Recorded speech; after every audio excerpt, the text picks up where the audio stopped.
I too now solemnly pledge myself, throughout the remaining time God grants me, to uphold the constitutional principles at the heart of our nation. I think he'll be a very good king. I think he'll be a compassionate king. He cares about the country. Well, I always thought that Charles would make a wonderful king because he cares so much. He cares about his country, he cares about its heritage, he cares about the planet, and he cares about the people. What you can see in Charles is genuine desire to make things better for people. I mean, he genuinely is somebody who has said, I worry about the fate of my subjects. Charles has always wanted to be king. I think it's fair to say that for decades he has been waiting to become king because he's seen this as his consummation of what he's been doing all his life. The king served the longest apprenticeship, I think, in history as Prince of Wales. I know he'll be a good king. He'll be a caring king, a compassionate king. He'll be a king for the people. I shall endeavour to serve you with loyalty, respect, and love, as I have throughout my life. He was seen as somebody who was quite austere and quite cold. And I think that now, thankfully, there has been a narrowing between the public perception of the public king and indeed the private man. With Camilla at his side, I think he is going to be wonderful and compassionate and understanding and all the things that he needs to be. Charles is somebody who knows very keenly that there are these incredibly high standards that he has to live up to. And to feel this invisible garment of monarchy settling over your shoulders. And I suppose when he walked back through Buckingham Palace, he thought, right, here we go.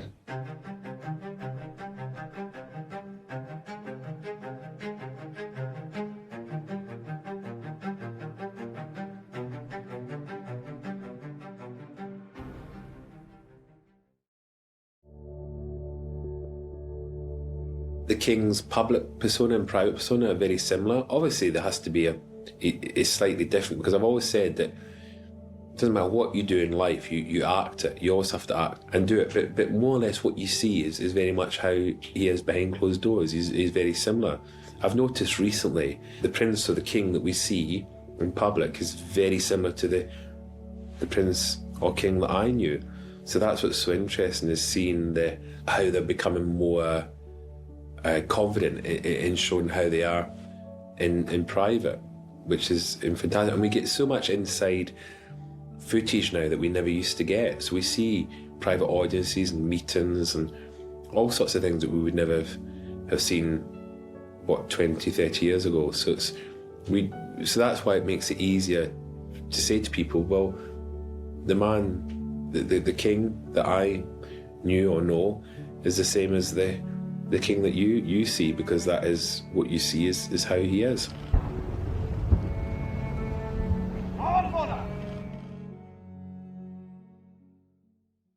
Well, he was a very studious child. I mean, he was somebody who was quite unlike Prince Philip, who was a much more boisterous character. He was unlike his mother as well. His mother was somebody who was very serious from a very young age, and Charles, I think, inherited this seriousness, but what he had, which she didn't have, was a real interest in learning and a real interest in books and things like that. This is seen as quite anomalous because members of the royal family are not traditionally seen as intellectuals, but Charles, I think, was seen as somebody who had intellectual ideas and interests, possibly inculcated in him from his nannies at a very young age. Well, Queen Elizabeth was a very dutiful mother, and if you think that she became Queen aged 25, she had, Prince Charles was, I think, he was 4, nearly, and Princess Anne was she was born in 1950, so she was only just 3 when the Queen was crowned. So basically her children were taken away from her. She just didn't have time to be with them. So she would see them in the morning, for 15 minutes, and she would see them at night for half an hour. But again, you have to judge it by the mores of the time. That was how aristocratic families worked. When the coronation took place in 1953, it was quite interesting because Charles was obviously just about old enough to be at the coronation and to have an understanding of what was going on in a way that none of his siblings who were currently born did. And I suspect that for a very young boy, it would have been an overwhelming experience. I mean, the pageantry, the noise, the sheer number of people. But there'd also been, probably by then, in the back of his mind, this thought percolating about, it's going to be me one day, this is all going to happen for me. It was a 3-hour ceremony. It was, everybody recalls, the coldest June day that had ever happened. And it was pouring with rain. And people, you know, there was, if you go back, this is 1953, so the army was enormous. And they had every sort of foot or 2 feet along the pavement, they were what they call streetliners, which were soldiers. And they were all really cold, and they were given sugar lumps infused with brandy to sort of keep them going. And the ceremony itself was very, very serious and very religious and very dramatic. And it's impossible to speculate exactly how he would have felt because we have no record of his thoughts of the time, and I doubt very much he remembers exactly how it was. But certainly it must have been a sense of absolutely terrifying pressure being put on you as a young child to see all this at such a young age and to think, one day, unless something horrible happens or unexpected, this will all be for me as well. Well, obviously he was the eldest sibling of 4, and I think it's fair to say that because he was the first sibling, and because he was going to be Prince of Wales and then eventually he was going to become king, there was always a sense that he was the one who was given the most attention and the most focus. So I think this is something that he, on the one hand, he thrived on, because who wouldn't thrive in a situation where you're always told that you're the most important one? Now there's one new boy still to arrive, and here he comes with his mother and father. The headmaster receives the royal party.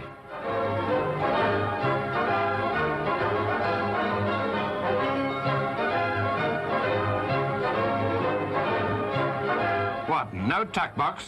Well, there's plenty of room in that trunk, no doubt. Prince Philip was a pupil here. His son looks happy to be following in father's footsteps. Well, Charles was sent to public school in Scotland at Gordonston, which is an infamously tough school where essentially the attitude is spare the rod and spoil the child. But Prince Philip, who had also been to Gordonston, saw this as an opportunity to make his son a man. That it made Charles embittered, it made him, I think, somebody quite closed in terms of his emotions, because he had to keep so much to himself.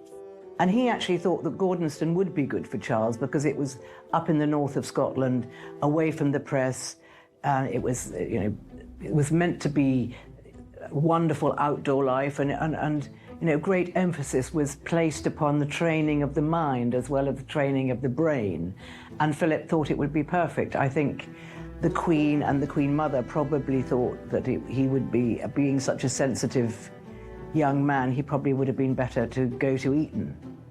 Prince Philip wanted his son to be an image of himself. He wanted him to be macho, and he wanted him to be sporty, and he wanted him to have a sort of very strong personality. Well, Charles wasn't like that at all. He was very timid. He wasn't particularly sporty. He was a little awkward, and he wasn't really the son that Philip hoped he'd have. So as Charles grew, their relationship just didn't work. The great court of Trinity College, Cambridge, and the royal procession arrived. The minis served to underline Prince Charles' hope that his time at Cambridge will be uncluttered by deference to his royal status. The first Prince of Wales to attend the university for 100 years, he'll be living in a room in New Court, and it was here he met a friend of his, third-year student Robert Woods, son of the Dean of Windsor. It was quite common before Charles for monarchs to go up to Oxford or Cambridge. I mean, Edward VIII, when he was Prince of Wales, went to Magdalen College, Oxford, but most people went to university simply to acquire a tick box, whereas Charles actually went to Cambridge with the intention of studying. He was the first member of the royal family to have actually gone to university with the intention of doing a 3-year course and having a degree. But he had a very good time at Cambridge, because I think after the privations of prep school and boarding school, he found people he was comfortable with, he found an academic environment that he enjoyed, and he managed to act a lot as well. So I think you can say that Cambridge was in many respects the making of Prince Charles, and then of course when he became King Charles, he's still been somebody who's had very strong links to his old university, and he got a 2-2 in history in the end, which actually for somebody who came from a non-academic background was quite an achievement. I'm letting out a little slack now. Yes, taking up the strain. This is most exciting, ladies and gentlemen. I've never seen anything quite like it before. I think I got quite a large one here. It's very, very large indeed.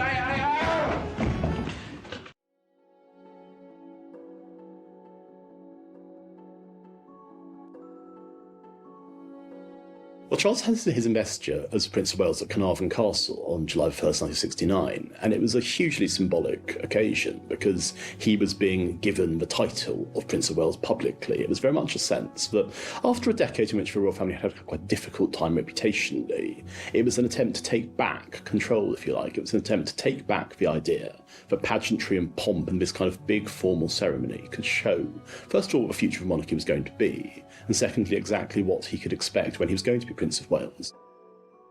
At the main college building on the seafront, Prince Charles has done most of his work.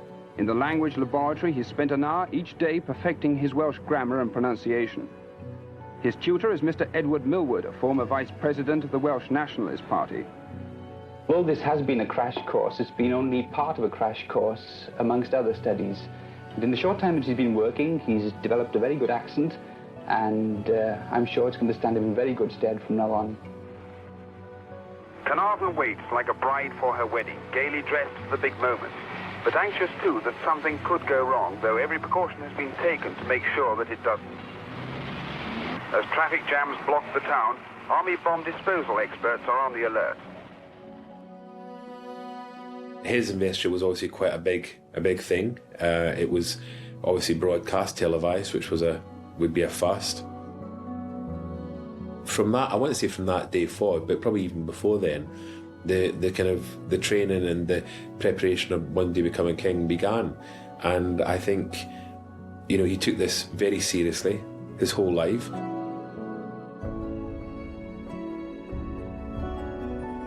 Mae'ch ynychiad wedi fy nghyffordd yn ddwys, a gallaf eich sicrhau fy mod wedi cymryd sylwi o'r gobeithion am lygwyd anddyn nhw. Charles' attitude towards every kind of formal event at this stage in his life, I think, could be best summarised as fear. If you look at him and you look at his face and the pictures and the film that exists, he looks frightened. He looks like he's not confident about the situation, and he looks as if he's finding it quite difficult to cope with all the attention placed upon him. Because there's always the sense, I think, that having to live up to not just your mother's example, but examples of every single monarch who's gone before you. What's really nice is I noticed when I was working for him at Highgrove, he was very much training his son, Prince William, in, I believe, in how he would become a Prince of Wales, and he was teaching him all the things that he had learned. So he's passed it on to Prince William, who is now the Prince of Wales.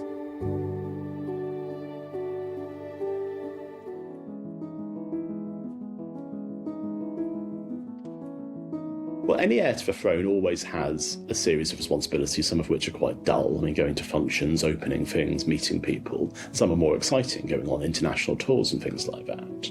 And Charles got on with it because essentially every member of the royal family knew and knows that to get on with something like this is what you're there for. You're not there to be lionised all the time. You are a public servant, and public service is something that is drilled into them very, very young. It's been traditional that any male member of a royal family would be expected to spend time in the army, and Charles was not an obvious fit to spend time in the armed forces, but the fact that he served in the RAF for several years in the 1970s was an indication that, first of all, he could put his mind to something like this and do it with, I think it's true to say that compared to, say, Prince Andrew, who was quite a distinguished pilot, Charles was not exactly out of the top drawer in the RAF, but it was still an invaluable time for him because he found himself mixing with his men on much more equal terms than he ever had been able to when he was at school. Prince Charles stepped out from the Fleet Air Arms headquarters at Yeovilton in Somerset today in perfect flying weather for his first hour's instruction at the controls of a Wessex Mark V helicopter. It's the start of a 3.5-month flying course, at the end of which he'll be qualified, like his father Prince Philip, to fly helicopters, including those belonging to the Queen's flight. I think that it was actually probably a character-forming experience for him because it did give him a sense of working with the armed forces, and that's something that he had a lifelong respect for. So while it's fair to say that Charles was not the most distinguished member of the RAF has ever been, it was certainly an important time for him and something that I think affected and led to the man that he's become. If later on I'm to be associated with all three services, it'd be a very good idea to do an attachment with each one. I think it gives one a very useful experience of responsibility and discipline. I think responsibility is the most important thing. It's the actual trust that's put in you to deal with other people, and the feeling that they can perhaps put their trust in you as well. Discover the past with exclusive history documentaries and ad-free podcasts presented by world-renowned historians, all from History Hit. Watch them on your smart TV or on the go with your mobile device. Download the app now to explore everything, from the wonders of ancient Pompeii and the mystery of the princes in the tower to the life of Anne Boleyn and D-Day. Sign up via the link in the description.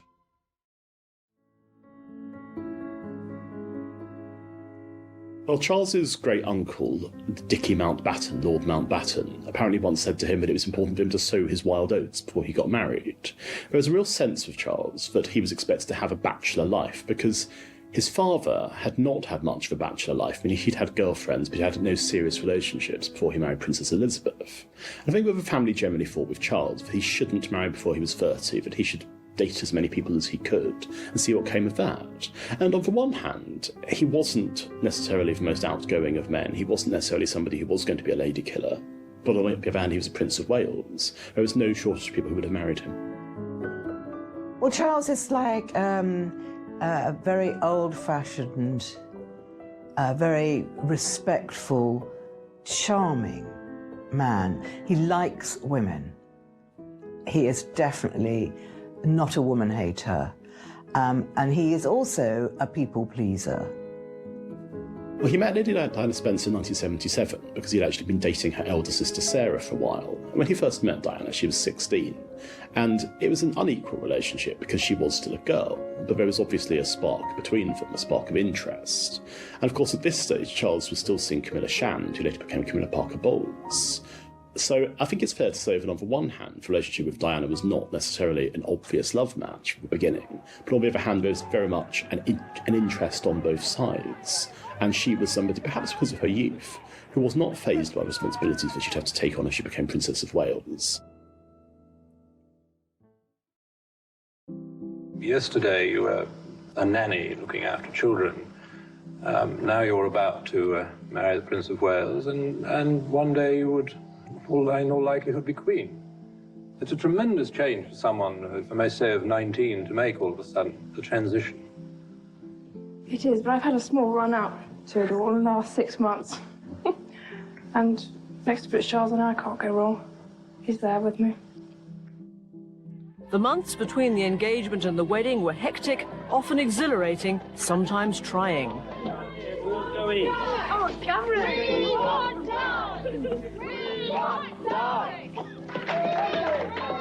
She had to learn the restrictions of royal life. Never again would she be able to walk quietly down to the shops.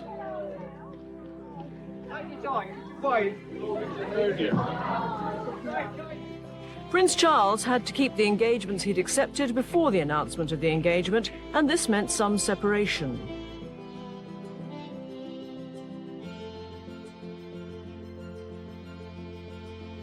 Diana had to accept this and do her best to hide her feelings.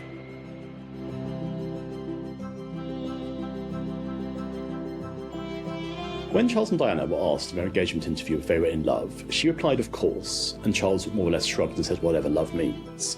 Each of those answers is disingenuous. Diana is answering, of course, because she doesn't want to try and get into any kind of deeper question. She wants to brush away the answer. Charles's whatever love means is, I think, an attempt on his part to try and say, that's a ridiculous question, why are you asking me that? I'm not interested in responding to it.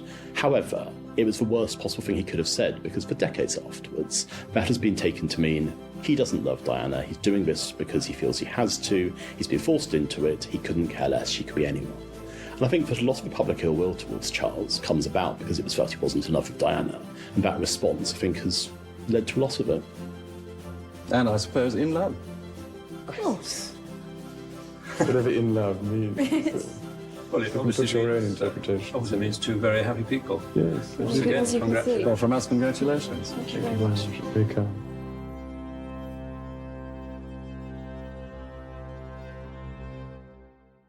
a royal wedding was by far the biggest event for the royal family that there'd been since the coronation nearly 30 years before.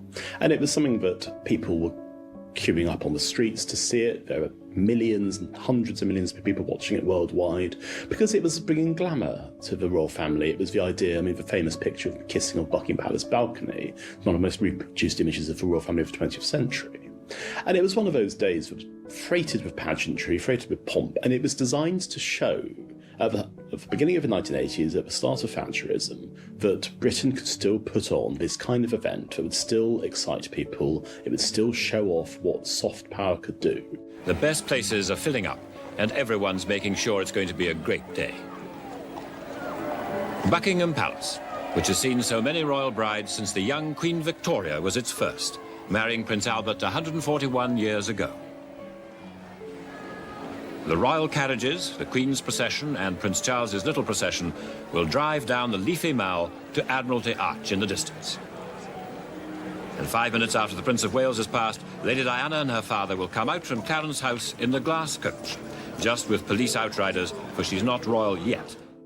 And I feel rather sorry for Diana, actually, because she was caught in the middle of it, and she was still so young at this stage. She's only 20 years old. And the idea of being placed in front of the world's cameras and the world's media and essentially told to perform must have been absolutely terrifying.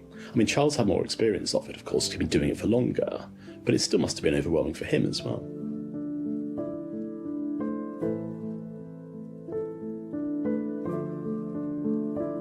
I think that their relationship was troubled after the birth of Prince Harry, and one of the reasons why it was troubled was simply because Diana was essentially running her own show. She was getting a lot of attention, but her husband wasn't. She was somebody who was being feted, she was being seen increasingly as a fashion icon. Things were starting to unravel a bit because I don't think it matched what Diana had expected. She had this vision of being like a fairy princess and being carried away into the sunset. But the minute she was married, her husband was off working. It was, he's always been a very hard worker and he was devoted to his duty. Camilla Parker Bowles was the great love of Charles's life, and he met her in the 1970s, and she was a debutante. She was not from the highest aristocratic background, but she was a sort of comfortable country gentry background. Well, Charles was in love with Camilla from a very early age.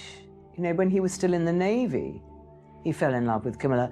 She was funny, she was a great rider, and she made him laugh. And I think that Camilla has this, she's very, very attractive to both men and women because of her personality. She's got a wonderful personality.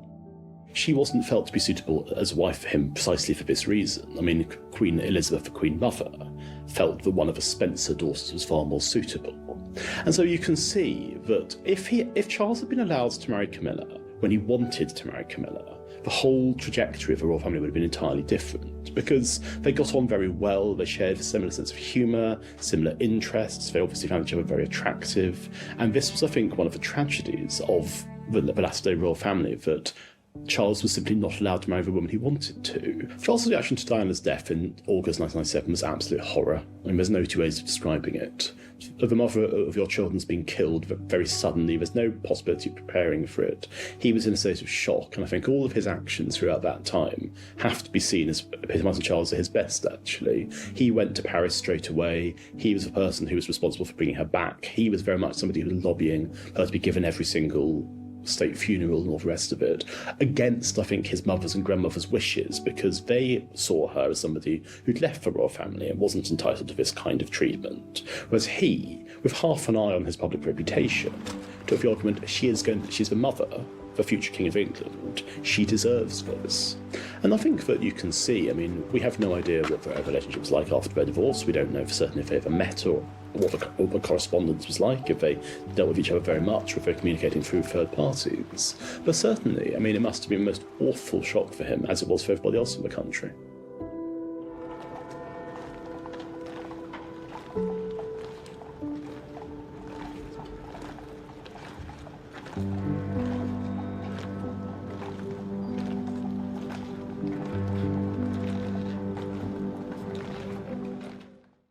Well, Charles's marriage to Camilla in 2005 was a civil ceremony rather than a religious ceremony. And it was very much felt, I think, by everybody in the country that they'd finally managed to make each other happy. And I think that if they had been allowed to marry 25 years before, the world would have been a much better place for it.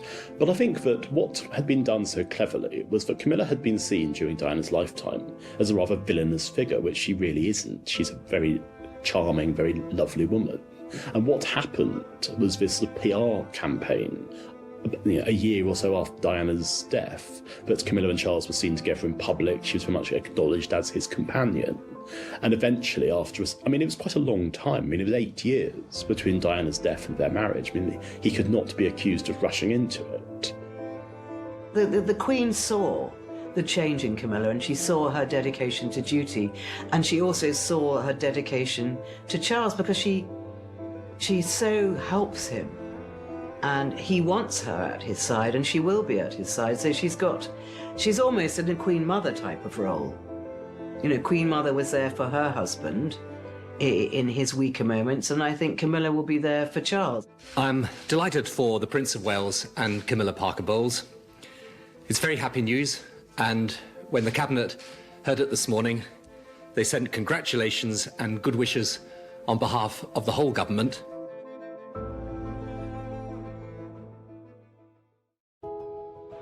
They've waited long enough, but tonight they emerged as a couple soon to be wed.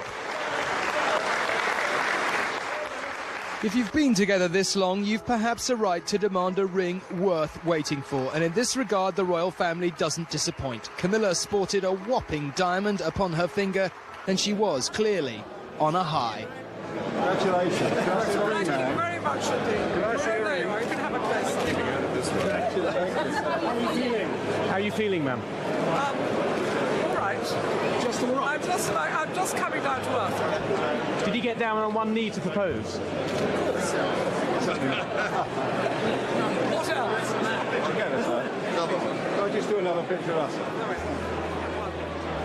The King's relationship with his wife is fantastic. They are the best of friends. There is no question on that. I've witnessed that. They're the best of friends. They're a team. They work well together. They support each other. They laugh together. It's wonderful to see and to have been part of that. To witness that. I remember when the engagement was announced, I was actually with the King in the morning, when obviously he was Prince of Wales at that point, and I was with him, and he went off to London, and I went into the staff room, and it said that the Prince of Wales and the Duchess of Cornwall were going to be getting married, and I was completely shocked because I had no idea, as did everyone else that was around that day. So it was a closely guarded secret, but I was equally happy because I adored Mrs. Parker Bowles. I got on really well with her, and I was excited about it. And then I got the phone call. I think it was about a few months later. All the invitations started arriving for the wedding, and I hadn't qualified. I hadn't been there long enough. You had to be there a year. And then I got a phone call from London, from one of the team, senior members of the team, to say that the Prince and the Duchess were personally inviting me as their guest because I hadn't been there long enough to go as a staff member, so they were inviting me as a guest. They wanted to personally invite me, and I couldn't believe it. I remember that day so well. I was so excited and put the phone down, and I think I was probably phoning my family and friends, so you won't believe it, I'm invited to the wedding. Your Royal Highness, 8 days now to the wedding. Can I ask you how you are feeling? How in particular Princes William and Harry are feeling at the prospect of the marriage? Very happy. Very pleased. Be a good day. Prince Charles, how are you feeling? Well, it's a very nice thought, isn't it? I'm very glad you've heard of it anyway. Prince William, can I just ask you, are you looking forward to being a witness? Yes, very much so, definitely. As long as I don't lose the rings, I'm all right. Yeah. The one responsibility, I'm bound to do something wrong. The wedding was amazing. We went to the wedding 9th of April 2005. It was an amazing day. It was at Windsor Castle. We were at the castle for the reception. Queen did a speech. You had all members of the royal family there. There was a real party atmosphere. It was fun. William and Harry were there. There was a lot of laughter, a lot of fun. Watching William and Harry chase after the car as the car drives off with the Prince of Wales and Dutch Cornwall was so much fun, really funny. I think they decorated the back of the car and everything. It was absolutely wonderful, and she's always been a support to him. She's always been absolutely wonderful.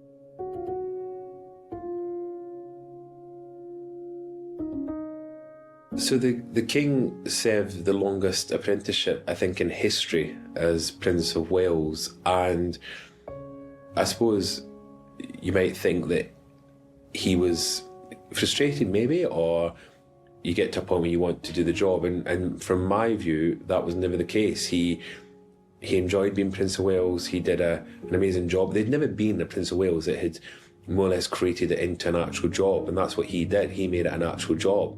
I'm delighted to say we've got a new member of our weather team tonight. Let me hand over to him now. Your Highness. Well, it's an unsettled picture as we head towards the end of the week. This afternoon it'll be cold, wet and windy across most of Scotland. We're under the influence of low pressure, and this weather front pushing northwards is bringing cloud and outbreaks of rain. The rain, of course, will be heaviest over the borders and around Edinburgh, where it could lead to difficult conditions on the roads. In the west, rain will be lighter and patchier. There will maybe a few drier interludes over Dumfries House in Ayrshire. Aha! There'll be snow for the higher ground of the Highlands and Aberdeenshire. The potential for a few flurries over Balmoral. Who the hell wrote this script? As the afternoon goes on. The best of the drier and brighter weather will, of course, be over the Northern Isles and the far north of the mainland. So, a little hazy sunshine for the Castle of May and Caithness, but a cold day everywhere with temperatures of just 8 Celsius and a brisk northeasterly wind. Thank God it isn't a bank holiday. Well, what Charles has done throughout his life is, in addition to his conventional royal responsibilities, he's had a real interest in making a difference in the lives of younger people. And so the major thing he's known for is Prince's Trust, which is this organisation which specialises in giving out funding to disadvantaged organisations and individuals and trying to make their lives better. And the thing about the Prince's Trust is that it's a brilliant idea. He's had a public persona and the ability to actually make it work. And so it's one of those things that even people who don't like the royal family and even people who have Republican sentiments would usually agree that Prince's Trust has been a force for good. And I think that what you can see in Charles is genuine desire to make things better for people. I mean, he genuinely is somebody who has said, I worry about the fate of my subjects. And I think that's true. I think he does. I mean, he doesn't always get it right, but none of us would. And I think that the Prince's Trust and Prince's Foundation are real concrete steps to actually helping people's lives. So when I created the Prince's Trust in 1976 to help improve the lives of disadvantaged young people, it was because I was so acutely aware of the challenges that they faced. And over the years, some of the challenges have changed, but the overall mission of giving people self-confidence, self-esteem, and better opportunities remains the same. And in that time, we have helped over 1 million young people. And I always used to get so annoyed that it hadn't got to 1 million long ago, because we had to keep counting people who were still going through the system, even though we were actually helping 50,000 people a year. I thought, I know my maths is bad, but... So we've helped over 1 million young people transform their lives, and the Prince's Trust now works in 18 countries across the Commonwealth and beyond. I would like to take this opportunity to say to you, Charles, how proud I am of everything you have accomplished with the Trust and the way you personally have inspired this organisation. It is a very great pleasure for me, therefore, to present a Royal Charter to the Prince's Trust in recognition of its outstanding achievements over nearly a quarter of a century. Learning the job, you know, he learnt the job from his mother and father. His education was always about preparing him for the day that he became king. I don't think anyone would ever imagined that he'd been Prince of Wales for as long as he was, but it's put him in a really good place of understanding the country and the world we're in today. So I think if you would say to me, is he the best man for the job, I think it's safe to say yes, he is, because he has done an amazing bit of training. And as the Queen once said, famously said, that training is everything. At the end of the day, that's the answer to everything, and it's true. It is the answer to everything, as that training that her son had has now put him into a job that he can undertake.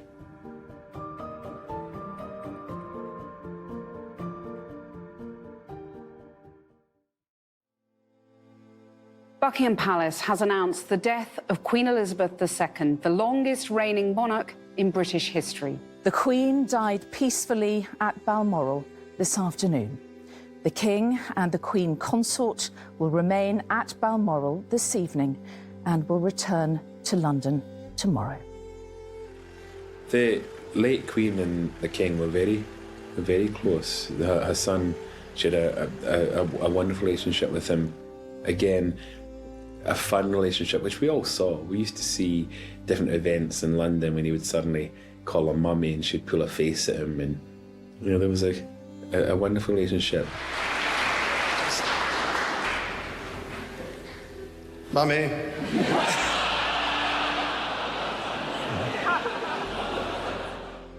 But they respected each other. I mean, he really respected his mother. He respected the fact that she was Queen and everything that stood for.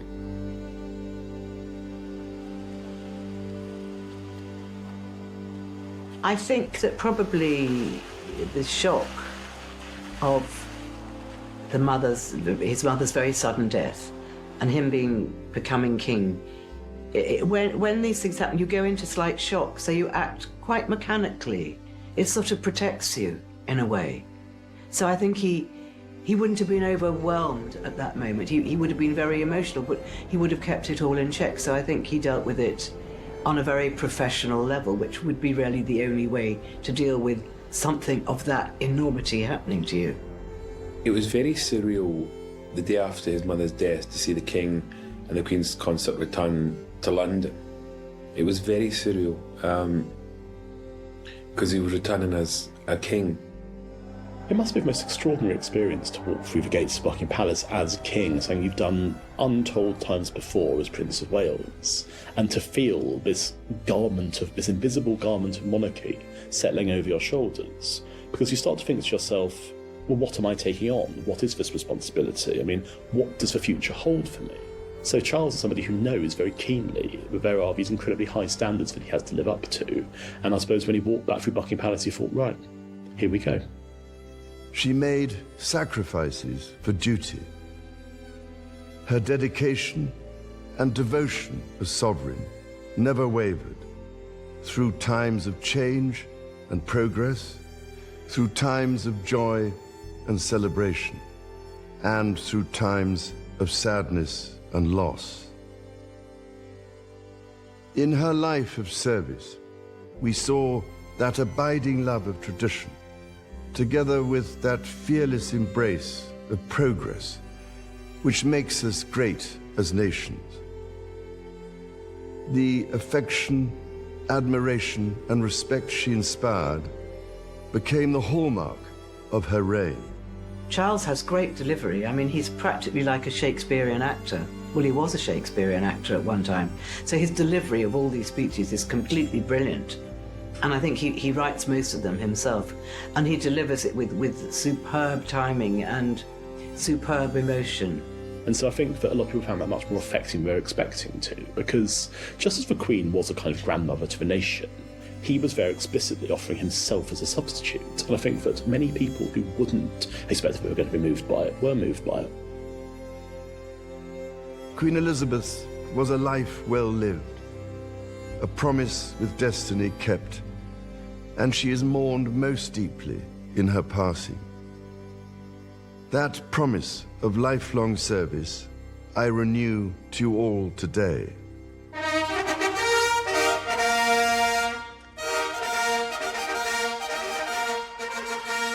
Outside the royal court, the state trumpets sound. Before rolling news, the role of this part of the ceremony was to spread the word to a waiting nation. The Prince Charles Philip Arthur George is now, by the death of our late sovereign of happy memory, become our only lawful and rightful liege lord, Charles III. God save the King! So the proclamation was quite special because the proclamation's always been, well, part of it is always private. The actual part that you saw outside on the balcony of St James's Palace has been televised or recorded before. But what goes on indoors you never see. So the fact we actually got to see him actually doing the signing and everything was quite special. Even if there was one or two little funny moments, but it was quite an important, historical, important moment for him and for us to all be allowed to watch that, which was, I was amazed that we got to see it. And again, it's one of those memories I think that we'll always have. You know, it was quite special seeing that. My mother's reign was unequaled in its duration, its dedication and its devotion. Even as we grieve, we give thanks for this most faithful life. The proclamation of King Charles III was something that took place just after his announcement as king, and it's something that was announced in every major city and every major town in Britain. It's something that, because it hadn't happened in so long, it hadn't happened since the 1950s, there was a real interest in it because people hadn't seen a proclamation before, but of course now they are seeing this man being proclaimed king, which is, again, it's something that's been going on for centuries, but it's still got a hugely symbolic role that we are seeing before our very eyes. The reassertion of monarchy, the reassertion of kingship, because not a lot of people alive today are going to remember King George VI, his grandfather. So having a king again is really quite a novelty.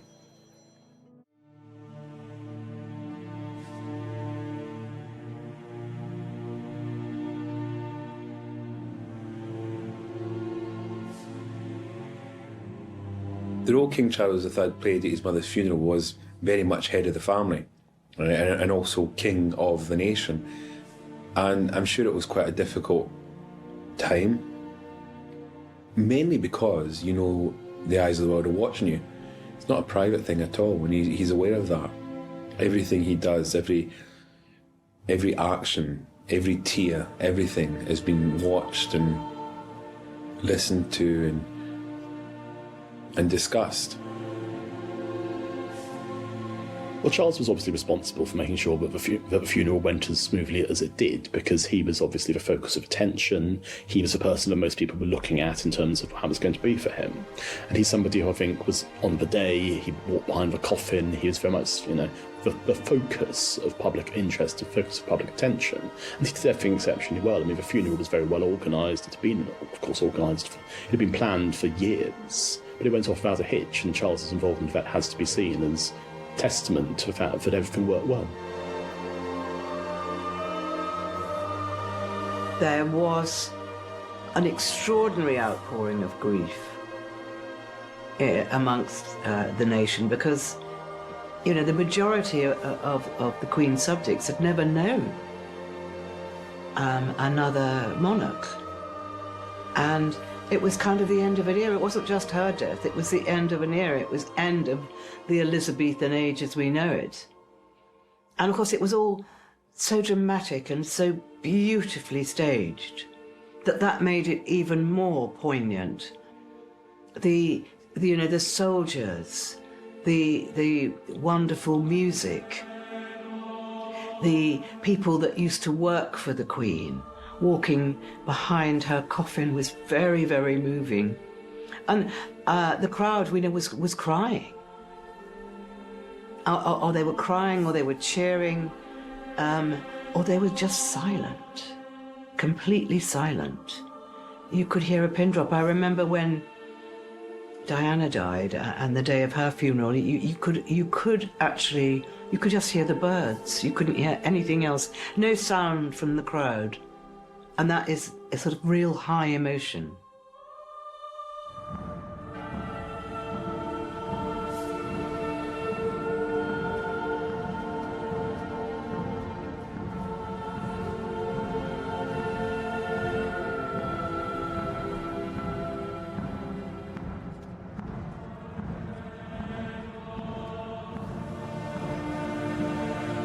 The first rendition in St. George's Chapel of God Save the King, I think he nearly lost it because it was so emotional, and the strong voices and the choir and everybody really, really meant God Save the King. And I think that was extraordinary for Charles.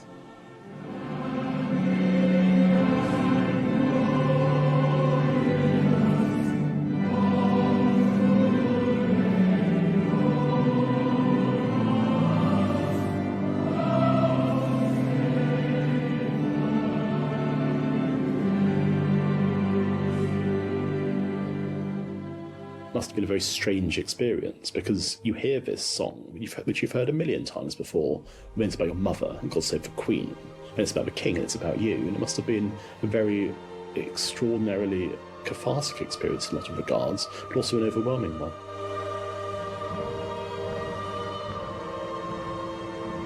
I know he'll be a good king. He'll be a caring king, a compassionate king. He'll be a king for the people. Well, I always thought that Charles would make a wonderful king because he cares so much. He cares about his country, he cares about its heritage, he cares about the planet, and he cares about the people. And I think that that's really the attributes you need for a king. He is perfect. I suspect that Charles will be a modernising monarch. I suspect he'll be somebody who tries to fulfil his own interests. And so far he's been popular. So far you look at all the polls and there seems to be general approval for what he's doing. But he's still very much of a honeymoon period. I mean, we're not going to see yet for quite a while as to how he really is as king. I mean, he's only been king a matter of a few months. So his king's speech at Christmas was very well received. It was short, it was very well delivered, it dealt with social issues. Again, I mean, it was something that was quite close to the first term of New Labour in terms of its emphasis. So we'll see. I mean, we'll see what he's like. I mean, everyone's given him the benefit of the doubt. He has his flaws, but everybody knows them. His flaws don't come as a surprise. But with Camilla at his side, I think he is going to be wonderful and compassionate and understanding and all the things that he needs to be.